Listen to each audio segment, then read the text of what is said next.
अस्सलाम वालेकुम। देखिए आंखों और सुनते कानों को मेरा सलाम। कैसे हैं आप सब? ये देखिए इसका भी सलाम सुन लें। मैंने अभी पूरा अपना सलाम पूरा नहीं किया है, शायद इसकी भी बांग सुन लें। सुबह के 8 बजे हैं जी, नहीं 8 नहीं, पौने 8 हुए हैं और मैं जा रही हूँ कहीं, मेरी अपॉइंटमेंट है। आज मौसम देखें कितना मज़े का ठंडा। ये मुझे कल भी मिली थी लेकिन मैंने कल मना कर दिया था कि कल बहुत शदीद गर्मी थी और मुझे यहाँ जाना है ऊपर पहाड़ी पे। बस कहाँ जाना है, क्यों जाना है, वो आप मेरे साथ रहें, मैं आपको बताती हूँ। बच्चे उठ गए थे दोनों छोटे, पारसा और उनके बाबा भी सो रहे हैं। पहले प्रोग्राम था कि बच्चे भी मेरे साथ जाएंगे, लेकिन फिर वो अभी उठे हैं, उन्होंने ब्रश करना, नाश्ता करना, टाइम हो जाना था। मेरे पास इतना टाइम ही नहीं, मैं उनका इंतज़ार करती, क्योंकि मैंने उसको 8 बजे का कहा हुआ था।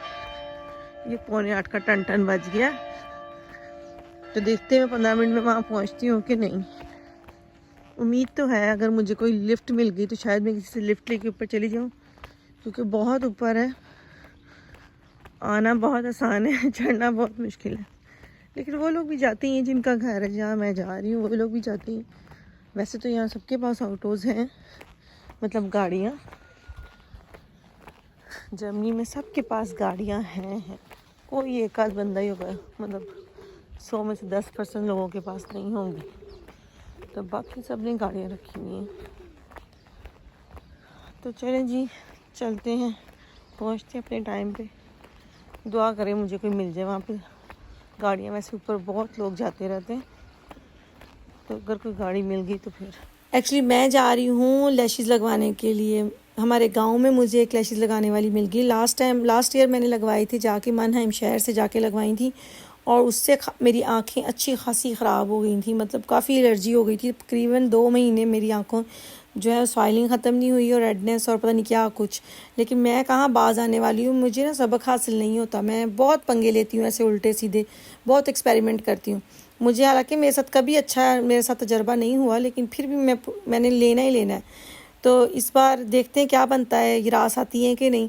तो मेरी और वजी दोनों की अपॉइंटमेंट थी, वजी की कल है और मेरी आज है। हम लोगों ने परसों के लिए निकलना था।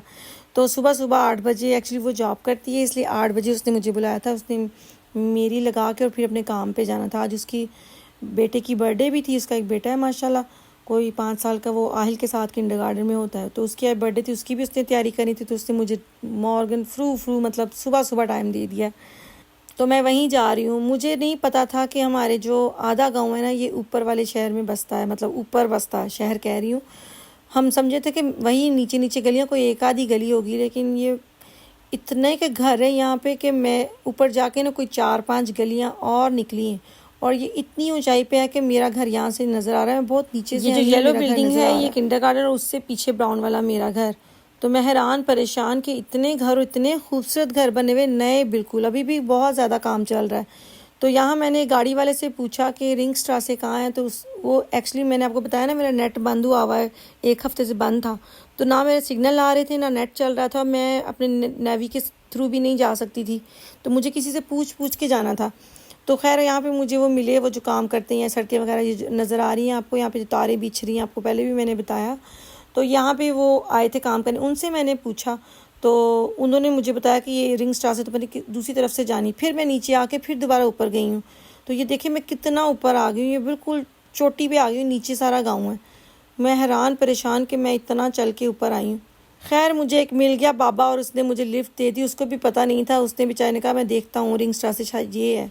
तो फिर वहाँ मुझे वो लेके आए गाड़ी पे। तो फिर मैं पहुंची। वैसे अकेली मुझे आना तो मैं खुद नहीं पहुंचना था मैंने। तो चले बेल देते, मैं 5 मिनट लेट हो गई थी, तो वो मेरा इंतज़ार कर रही थी। तो जैसे ही मैं पहुंची उसने साथ ही अपना काम शुरू कर दिया था।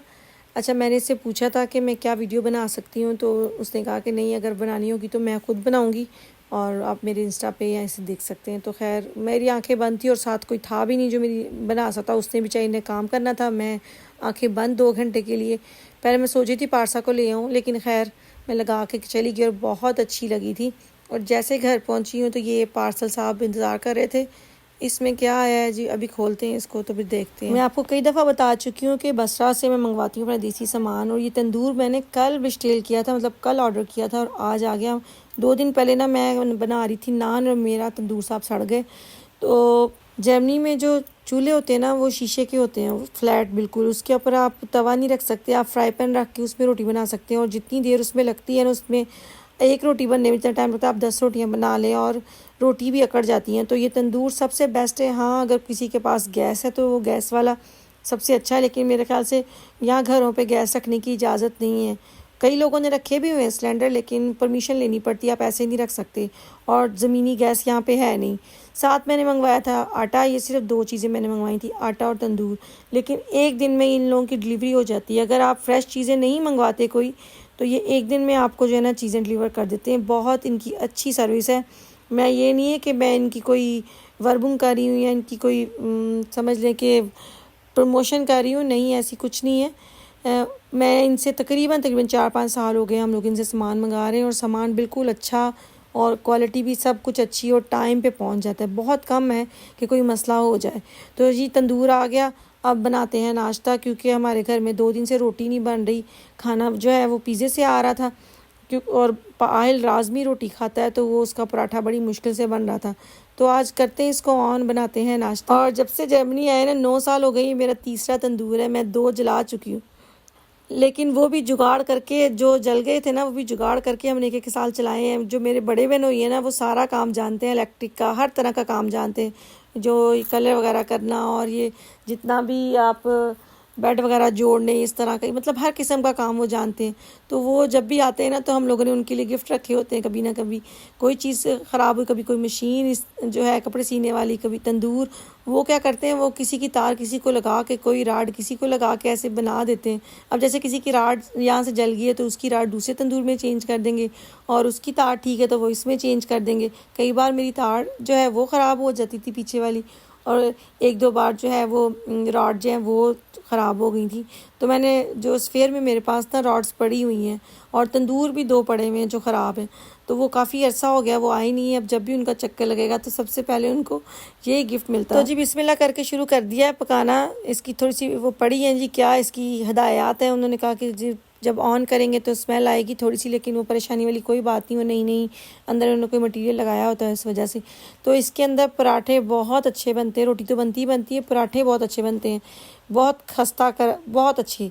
जैसे हमारे पाकिस्तान में गैस के चूल्हों पे तवों पे बनते हैं ना, वैसे ही पराठे बनते हैं। तो पराठे तो सिर्फ मैंने 2 ही बनाने थे, बाकी बननी थी सूखी रोटियां।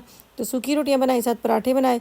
अच्छा, मैंने आपको बताया नहीं इसकी प्राइस क्या है। इसकी मैंने 55 यूरो का मैंने ये मंगवाया है। और दूसरा ये कि मैंने 2 साल पहले भी ये ना तुर्की शॉप से हाइडलबर्ग से लिया था, तब भी मुझे इतने का ही मिला था।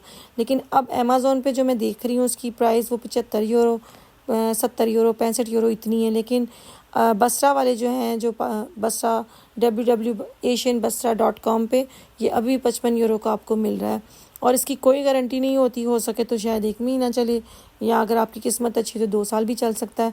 तो मेरा जो पहले इससे पिछला जो अभी ख़राब हुआ है वो पूरे 2 साल चला है।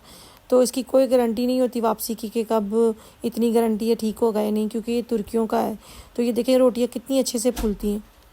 और आप लोगों को एक टिप दूँ, अगर आप चाहते हैं कि आपका तंदूर ना जल्दी ख़राब हो, तो प्लीज़ इसके अंदर आलू फोलिया लगाएं। ये जो है ये अंदर भी लगाएं तय करके और ऊपर भी, तो इससे आपका जो तंदूर है वो ख़राब नहीं होता। ज़्यादा तंदूर का बेड़ा गर्क तब होता है जब आप इस पर नान बनाते हैं, क्योंकि जब हम उसके ऊपर वो ऑयल और वो दूध और वो दही या तिल वगैरह लगा के अंदर रखते हैं तो वो गिरता है, उसकी वजह से ज़्यादा ख़राब होता है। वरना रोटी और पराठों से बिल्कुल ख़राब नहीं होता। शर्त यह है कि आप इसके अंदर आलू फोलिया इस तरह से लगाएं, और जब आपको लगे कि चेंज करना, ऊपर वाला तो रोज़ ही चेंज करना पड़ता है, लेकिन अंदर वाला दूसरे तीसरे दिन आप चेंज कर दें। उसमें सिर्फ वो आटा जो खुश्का सा होता है वही होता है, बाकी तंदूर आपका बिल्कुल साफ़ सुथरा रहेगा और गंदा भी जल्दी नहीं होता। तो चलें जी, मैं तो आज बड़ी सुकून में हूँ कि रोटी बनाई है। हमारे बच्चे बिल्कुल देसी हैं, रोटी खाते हैं घर पे, एक बार भी रोटी उनको मिल जाए तो बहुत है। बाकी फ्रूट सैलड खा लेते हैं। तो आज उन्होंने रोटी खानी, बड़े सब्री से इंतज़ार कर रहे थे। मियाँ जी भी खुश थे, मैंने उनको बता दिया था कि तंदूर आ गया, तो बहुत जल्दी पहुँच गया 1 दिन में। और ना आपको उठा के लाना पड़ता है, ना कुछ घर पहुंच जाता है। तो इससे अच्छी और क्या बात हो सकती है।